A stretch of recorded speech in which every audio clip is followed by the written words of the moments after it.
का जो है वो हम अब यही सवाल है और इसमें हम अब वो जो भी स्टेप्स हम पढ़ के आए हैं उन स्टेप्स को पढ़ लेते हैं। सबसे पहले देखें कि इसका पहले स्टेप मैंने आपको बताया था कि पहले स्टेप में आपने क्या करना होता है कि आपने इनके जो भी मॉलिक्यूलर मासेज हैं वो मॉलिक्यूलर मासेज जो है वो आपने निकाल लेने होते हैं। ठीक है। अच्छा, इसके बाद इसका जो सेकंड स्टेप होता है वो ये होता है कि आपने ये देखना होता है कि आपको जो है वो क्या चीज़ जो है वो गिवन है और क्या चीज़ आपको मालूम करनी है। तो इसमें लिखा हुआ calculate the mass of calcium oxide. ठीक है, प्रोड्यूसेस यानी कैल्शियम ऑक्साइड का जो मास है वो आपने क्या करना है, कैलकुलेट करना है। ठीक है।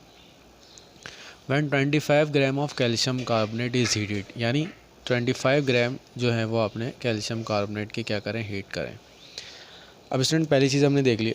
अच्छा, इससे पहले मैंने आपको ये बताया था कि देखें इसके अंदर बहुत सारे रिलेशंस मौजूद हैं। कौन कौन से रिलेशन मौजूद हैं वो मैंने मिल के ही बताया मैं कि 100 ग्राम जो है वो 56 ग्राम कैल्शियम ऑक्साइड प्रोड्यूस कर रहा है। 100 ग्राम जो है 44 ग्राम कार्बन डाइऑक्साइड के प्रोड्यूस कर रहा है। 56, अच्छा इसमें देखिए रिक्वायर वाले भी मौजूद हैं कि भाई अगर आपको 56 प्रोड्यूस करने हैं तो 56 ग्राम प्रोड्यूस करने के लिए आपको 100 ग्राम कैल्शियम कार्बोनेट को आपके रिक्वायर होंगे। तो ये रिलेशन आपके पास मौजूद हैं। अब इन चार रिलेशंस में से आपने ये डिसाइड करना है कि आपके पास जो है वो कौन सा रिलेशन यूज़ होगा। तो मैंने आपको ये बताया था कि आपने रिलेशन सिर्फ उसका लिखना होता है जो आपको चीज़ दी जाती है उसका, और जो चीज़ मालूम करनी होती है उसका। तो अभी जो रिलेशन बनेगा वो हमारे पास बनेगा कैल्शियम कार्बोनेट का, और जो रिलेशन बनेगा वो कैल्शियम ऑक्साइड का बनेगा। ठीक है। अब क्योंकि कैल्शियम कार्बोनेट गिवन है तो पहले हम जो होंगे वो लिखेंगे, क्या लिखेंगे, इस रेसिपी की आदत से पहले हम कैल्शियम कार्बोनेट को लिखेंगे। अब देखिए दो मासेज हैं। एक मास तो वो है जो रेसिपी यानी केमिकल इक्वेशन की मदद से आपको दिया गया है, और दूसरा मास वो है जो आपको एक्चुअली मालूम करना है, जिसका अमाउंट आपने मालूम करनी है। तो पहला जो रिलेशन हम लिखते हैं वो हमेशा किससे लिखते हैं, अपनी रेसिपी से लिखते हैं। तो यहाँ जो रिलेशन आएगा वो आएगा 100 ग्राम ऑफ कैल्शियम कार्बोनेट। ठीक है। अब क्योंकि हमें कैल्शियम कार्बोनेट के ग्राम्स दिए गए थे तो हम रिलेशन में पहले इसका लिखेंगे, प्रोड्यूसेस कितने ग्राम, इसका मालूम करना है। इसका नहीं लिखेंगे क्योंकि हमें बोला नहीं गया, इसका लिखा तो ये तो गया कि 56 ग्राम ऑफ कैल्शियम ऑक्साइड। तो ये हम जो है वो थर्ड स्टेप हम कर चुके हैं। ये सेकंड स्टेप था, ये हमारा थर्ड स्टेप हो गया कि हमने इसमें रिलेशन लिख लिया। और मैंने आपको बताया था कि जो चीज़ दी जाती है उसको पहले लिखते हैं, जो चीज़ मालूम करनी होती है उसको बाद में लिखते हैं। और जो सेकंड चीज़ मैंने आपको बताई थी कि अगर रिएक्टेंट दिया गया है तो प्रोड्यूस वाला रिलेशन आता है, अगर रिएक्टेंट गिवन हो तो प्रोड्यूस वाला रिलेशन होता है। अब फोर्थ स्टेप देख लिया हमने, 1 ग्राम का मालूम करना होता है, और 1 ग्राम करने का मालूम करने का तरीका मैंने बताया था कि यहाँ जो भी है, यहाँ का जो भी मौजूद है उसको यहाँ भी डिवाइड करवा दें, ये मौजूद है यहाँ भी बता दें, तो हो जाएगा 1 ग्राम of calcium carbonate produces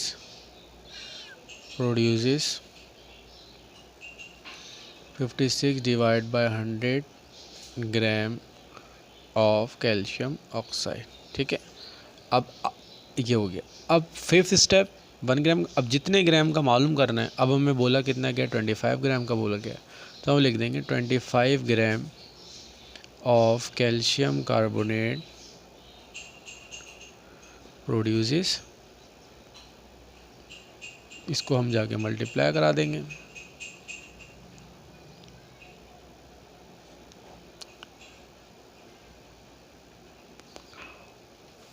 fourteen gram of calcium oxide. तो स्टूडेंट देखें इसमें हमने जो सिंपल सी चीज़ स्टेप्स आपको जहन में बैठ चुके होंगे कि हमें जो है वो मॉलिक्यूलर मासेस मालूम करने हैं, उसके बाद जो चीज़ दी गई है उसका, और जो चीज़ मालूम करनी है उसका, फिर हमने 1 ग्राम का मालूम करना है, और फिर जितने ग्राम का हमें बोला गया है उसने का हमने क्या कर लेना, मालूम कर लेना। तो ये स्टूडेंट ये एक टाइप हो गई हमारे पास सवाल की। ठीक है। अब देखें इसके बाद हम जो है एक नेक्स्ट क्वेश्चन और कर लेते हैं इसमें। ठीक है, इसी को हम कर लेते हैं ताकि हमारे पास जो भी पॉसिबल, जो भी सवाल किसी भी क्वेश्चन में से बन सकते हैं वो हम इसमें से कर लें। अब इसमें लिख दें calculate the mass of calcium carbonate require to produce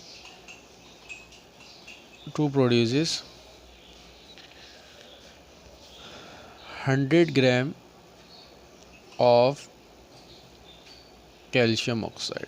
ये सवाल अब आप देख लें इसमें। अब इसमें देख लें एक तरीका, पहला स्टेप इसका बिल्कुल वही होगा कि भाई हमें कैल्शियम कार्बोनेट दिया गया है, ये हमारे पास जो है वो कैल्शियम ऑक्साइड है और कैल्शियम कार्बोनेट है। अब इसके मॉलिक्यूलर मास निकाल चुके हैं, हम अभी देख चुके हैं। इसका 100 ग्राम होता है, इसका 56 ग्राम होता है और इसका जो है वो 44 ग्राम होता है। ठीक है, अब देखें इसका पहला स्टेप हम कर चुके हैं। अब इसके बाद जो है वो हम इसका सेकंड स्टेप देखते हैं। अब देखें स्टेप्स बिल्कुल सिमिलर है। अब देखें इसके अंदर जो सेकंड स्टेप है वो ये है कि देखें आपको दिया हुआ क्या है। ठीक है, कैलकुलेट द कैल्शियम कार्बोनेट, इधर लिखते हैं mass of calcium carbonate. Mass of calcium carbonate requires, calcium carbonate का मास आपको रिक्वायर करें। ठीक है, to produce 100 gram of calcium. अब हमें जो कैल्शियम ऑक्साइड दिया गया है वो हमें 100 ग्राम दिया गया है। ठीक है, हो गया। अब देखें स्टूडेंट, अभी मैंने इससे पहले आपको लिख के बहुत सारे रिलेशंस बता दिए थे। अब आपने देख के बताना है कि आपने इसमें जो है वो कौन सा रिलेशन इसके अंदर बनेगा। ठीक है, और इसमें जो रिलेशन आपने लिखना है वो देख लेते हैं कौन सा होगा। अब इसमें देखें जो रिलेशन हमारा आएगा वो कैल्शियम कार्बोनेट और कैल्शियम ऑक्साइड का आएगा। ये दो रिलेशन, ये रिलेशन है हमारे पास। अब इसमें मैंने आपको बताया था कि हमें देखें, अब हमें गिवन क्या है। कैल्शियम ऑक्साइड हमें गिवन है। ठीक है, कैल्शियम ऑक्साइड हमें गिवन है, तो इसका मतलब कैल्शियम ऑक्साइड पहले आएगा। तो अभी देखते हैं 56 ग्राम, दो हमारे पास होते हैं मासेस, एक रेसिपी वाला, इक्वेशन वाला, और एक जो भी अमाउंट गिवी होती है। पहले हम जो लिखते हैं वो अपना इक्वेशन से लिखते हैं। तो यहाँ आएगा 56 ग्राम ऑफ कैल्शियम ऑक्साइड। अब यहाँ पर देखिए मैंने आपको बताया था कि अगर आपको प्रोडक्ट गिवन हो, यानी 100 ग्राम दिए गए, तो इधर रिक्वायर का आएगा। ये चीज़ मैं आपको बताया था। तो ये चीज़ याद रखें, अगर आपको प्रोडक्ट की अमाउंट दी गई है सवाल में तो require 100 gram of calcium carbonate. ठीक है, ये हमारे पास थर्ड स्टेप हो गया। यहाँ तक आपको समझ में आ गई। और बहुत आसान सी चीज़ है कि हमें जो चीज़ दी जाती है उसको हमने पहले लिखा। देखें ये 100 ग्राम इसके दिए गए थे, इसको हमने यहाँ पे लिखा। और यही वो स्टेप है जो सबसे मोस्ट इम्पॉर्टेंट स्टेप है। अगर आप ये सही से लिखना सीख गए तो आपको जो है वो कभी भी कोई भी न्यूमेरिकल लिखने में कभी परेशानी नहीं होगी। अब 4 देख रहे हैं। अब 1 ग्राम का मालूम करेंगे। 56 यहाँ पर डिवाइड करा दें, 56 यहाँ पर डिवाइड करा दें, तो ये हो जाएगा आपके पास 1 ग्राम। आपने क्या मालूम कर लिया, 1 ग्राम calcium oxide requires 56 multiply gram of calcium carbonate.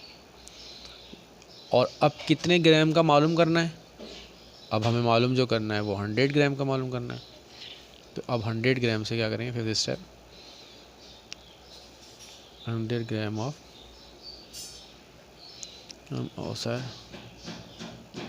Require, इसको अब जाके मल्टीप्लाई करवा देंगे 100 से। और इसको जब आप सॉल्व कर लेंगे तो आपको इसकी जो एग्जैक्ट अमाउंट होगी वो आपको पता लग जाएगी। दोनों को मल्टीप्लाई करें और 50 से डिवाइड करवा दें तो ये अमाउंट आपको पता लगेगा। तो स्टूडेंट, इसमें हमने ये भी देख लिया कि अब हमारे पास अगर रिक्वायर वाला सवाल आ जाता है तो रिक्वायर वाले सवाल में हमने जो है वो क्या करना है। ठीक है, अब इसका जो लास्ट सवाल बनता है ना, वो लास्ट सवाल भी देख लेते हैं। Calculate mass of calcium carbonate require to produce 100 gram of carbon dioxide. इस सवाल को देख लेते हैं। अब देखें, अब हम इसको जल्दी जल्दी कर लेते हैं। ये तो चीज़ें आपको पता ही हैं, आप समझ ही चुके होंगे। अब सबसे पहला स्टेप मॉलिक्यूलर मास हम निकाल चुके हैं, ये हमें पता है कि ये हो जाएगा 56 ग्राम, ये हो जाएगा 44 ग्राम। अब इसमें देख लीजिए स्टूडेंट कि सवाल में मास ऑफ कैल्शियम कार्बोनेट मालूम करना है। ठीक है, दिया हुआ क्या है, 100 ग्राम ऑफ कार्बन डाइऑक्साइड, ये आ जाएगा 100 ग्राम। तो इससे सिंपल सा आपको पता लग जाएगा भाई कि आपने रिलेशन किस किस का लिखना है। ठीक है, अब सवाल ये है कि रिलेशन जो है वो कैल्शियम कार्बोनेट का है और जो है वो कार्बन डाइऑक्साइड का है। तो अब आपको पता है कि भाई जो चीज़ पहले दी जाती है, हमें पहले क्या दिया हुआ है, कार्बन डाइऑक्साइड दिया गया है, तो हम लिख देंगे कार्बन डाइऑक्साइड का 44 ग्राम ऑफ कार्बन डाइऑक्साइड। अब देखें क्योंकि प्रोडक्ट दी गई है तो हम यहाँ रिक्वायर यूज़ करेंगे, requires 100 gram of calcium carbonate. ठीक है, अब बाकी चीज़ वही है। इसके बाद हम 1 ग्राम का मालूम कर लेंगे, 1 ग्राम यहाँ पे डिवाइड करा देंगे तो ये हमारे पास 1 ग्राम का आ जाएगा। 1 ग्राम ऑफ कार्बन डाइऑक्साइड रिक्वायर्स 44 ग्राम। अब कितने ग्राम मालूम करना है, 100 ग्राम। तो सिंपल सा हम इसको जाके 100 से मल्टीप्लाई कर देंगे तो ये हमारे पास जो होगा वो आएगा। ठीक है स्टूडेंट, तो स्टूडेंट यहाँ तक जो हमने सीखा है वो ये सीखा है कि अगर हमें रिएक्टेंट के मास दिए जाएं और प्रोडक्ट मालूम करना हो, प्रोडक्ट के मास दिए गए, रिएक्टेंट मालूम करना है, तो हम किस तरह से उसको मालूम करेंगे। तो हम यहाँ पे जो है वो स्टोइकियोमेट्रिक वाला जो है वो पहला जो है वो हिस्सा कर चुके हैं, न्यूमेरिक वाला हिस्सा कर चुके हैं। अब इसमें जो है वो आपको एक सवाल दिया गया है पेज नंबर 21 के ऊपर। अब हम जो होगा वो पेज नंबर 21 वाला सवाल जो होगा वो सॉल्व करेंगे।